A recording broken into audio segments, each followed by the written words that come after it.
একটি কার্ডেই মিলতে পারে সরকারি ভাতা, খাদ্য সহায়তা এবং সামাজিক নিরাপত্তা সহ নানা সুবিধা। সেই লক্ষ্যেই এবার দেশের লাখো পরিবারের জন্য বড় উদ্যোগ হাতে নিয়েছে সরকার।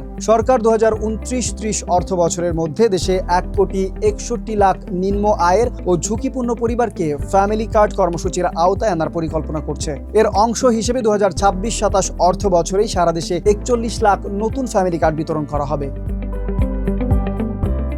একই সঙ্গে শুরু হচ্ছে সমন্বিত পরিবার শুমারি। এতে দেশের প্রায় 4,10,00,000 পরিবারের তথ্য সংগ্রহ করে আধুনিক ডেটাবেস তৈরি করা হবে। জাতীয় সংসদে এই তথ্য জানিয়েছেন সমাজ কল্যাণ প্রতিমন্ত্রী ফারজানা শারমিন পুতুল।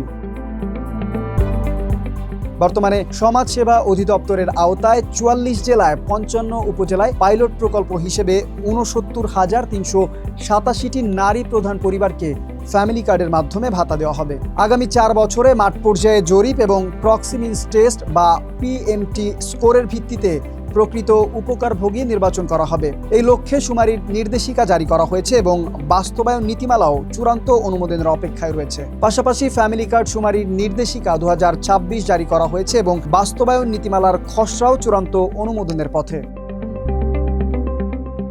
ঢাকা 18 আসনের করাইল, সাততলা, ভাসানটেক, অলিমিয়া টেক এবং বাগানবাড়ি এলাকার কিছু অংশে পাইলট কার্যক্রম চলছে। শুমারি শেষে উত্তরা সহ আশেপাশের এলাকাতেও চলতি অর্থ বছরেই ব্যাপক ফ্যামিলি কার্ড বিতরণ করা হবে।